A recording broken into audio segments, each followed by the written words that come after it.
Saya melihat akhir-akhir ni serangan terhadap institusi Islam Melayu dan raja-raja makin menjadi-jadi. Dan setelah kita kaji, kita mendapati sikap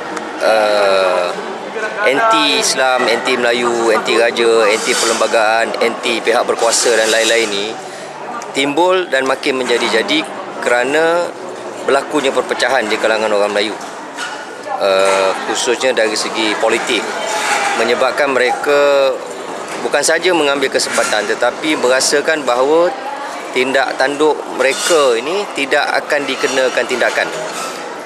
Dan saya berpendapat bahawa UMNO sebagai parti siasah orang Melayu yang utama dalam negara ini perlu mengambil jalan untuk mengembalikan semula kepercayaan dan keyakinan orang Melayu Islam terhadap perjuangan untuk memartabatkan institusi Melayu Islam dan raja-raja. Kita perlu ingat dan terutamanya UMNO perlu ingat bahawa orang Melayu telah memastikan kejayaan UMNO terus menjadi pemerintah, tunjang pemerintahan kerajaan Malaysia pada hari ini dalam PRU 13. Walaupun kaum lain termasuk kaum Cina dikatakan meninggalkan kerajaan Barisan Nasional walaupun telah ditaburkan dengan pelbagai habuan, pelbagai bantuan dan lain-lain, tetapi seperti yang disebut oleh Yang Amat Berhormat Perdana Menteri sendiri, berlaku tsunami Cina di mana peratus pengundian orang Cina terhadap UMNO dan Barisan Nasional sangat-sangat berkurangan, menyebabkan buat pertama kalinya dalam sejarah kerajaan Barisan Nasional bukan saja hilang majoriti 2/3 di dalam PRU 12 tetapi hilang undi popular di dalam PRU 13. Jadi keadaan semakin kritikal. Sepatutnya UMNO menghargai sikap orang Melayu yang tidak meninggalkan UMNO dalam PRU 13 dengan beberapa dasar tindakan dan perancangan-perancangan yang akan memartabat dan memperkasa orang Melayu, agama Islam dan juga institusi raja dan lain-lain. Setakat hari ini, setelah lebih setahun lebih sikit PRU 13 berlalu, kita tidak nampak lagi langkah konkret yang dibuat untuk memperkasa dan memartabatkan institusi Islam Melayu dan raja-raja. Sebaliknya kita lihat serangan bertubi-tubi dikenakan terhadap institusi ini, Islam Melayu dan raja-raja ni. Saya merasakan satu langkah yang jelas, mesej yang jelas perlu dihantar kepada orang Melayu bahawa kerajaan Barisan Nasional yang ditunjangi oleh UMNO ni serius dalam nak memperkasa dan memartabat agama Islam dan juga bangsa Melayu. Antaranya ialah dengan pertama saya cadangkan supaya ditubuhkan satu kementerian baru dipanggil Kementerian Hal Ehwal Islam, di mana Jabatan Kemajuan Islam Malaysia yang duduk di bawah JPM sekarang ni ditarik keluar dan dijadikan sebuah kementerian supaya ia ada pengkhususan kepada isu-isu dan hal ehwal Islam dengan kementerian dan strukturnya sendiri, pentadbiran, pengurusan dan bajet sendiri. Jadi dia lebih fokus.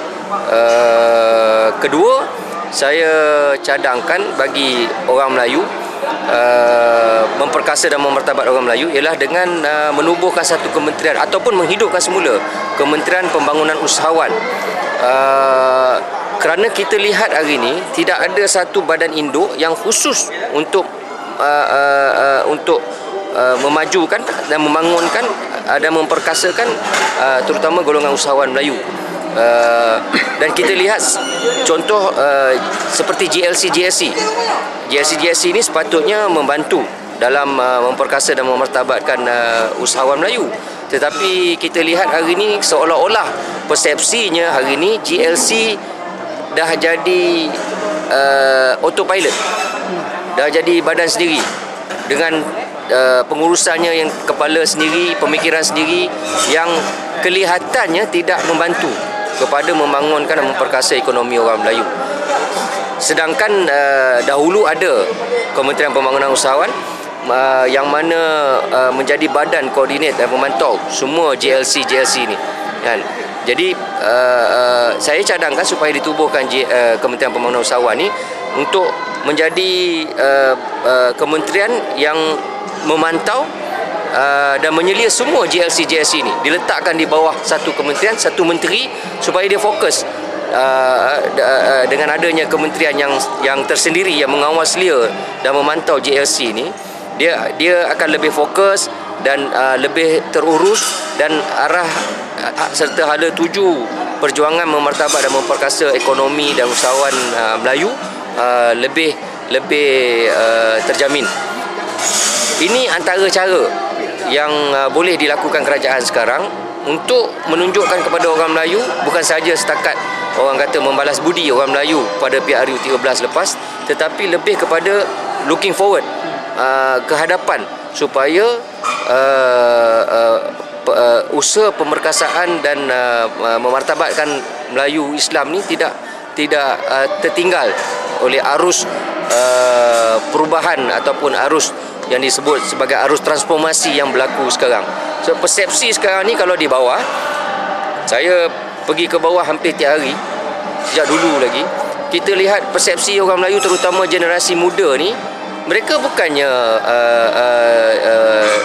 anti kerajaan, tapi kritikal, sangat kritikal, dan mahu sesuatu yang lebih cogent, lebih jitu dibuat untuk orang Melayu dan orang Islam, termasuk pelajarnya, termasuk usahawannya, termasuk belianya, termasuk kaki tangan pekerja-pekerja, sama ada di sektor awam ataupun di sektor swasta.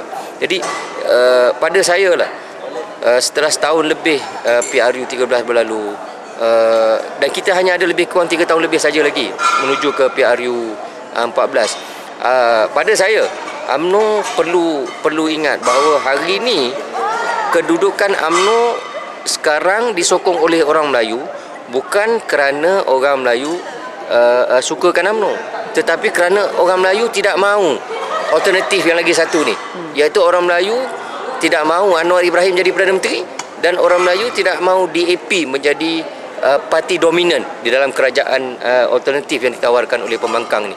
Ini antara faktor yang menyebabkan orang Melayu masih lagi mempertahankan UMNO. Kita khawatir kalau berterusan persepsi yang orang Melayu dan institusi Islam ni tidak dibantu ataupun tidak diperkasakan, saya khawatir nanti bila tiba PRU 14, orang Melayu lepas tangan dah. Kan? Tak apalah, korang buat apa korang nak buat, dia orang duduk rumah. Jadi yang ruginya besok adalah bangsa Melayu sendiri. Sebab tu saya rasa kita perlu kaji semula. UMNO perlu muhasabah diri dia dan melihat dalam kacamata yang lebih luas. Dia mesti keluar daripada kepompong UMNO saja. Dia mesti melihat lebih global, iaitu orang Melayu itu sendiri. Salah satu perkara yang saya pernah sebut dan saya nak ulang lagi sekali, retorik politik yang menyatakan bahawa orang Melayu memerlukan UMNO hari ini dah tak boleh pakai. Dulu betul, dan kita tidak nafikan jasa UMNO dalam memperkasakan dan memartabatkan orang Melayu seperti yang ada pada hari ini.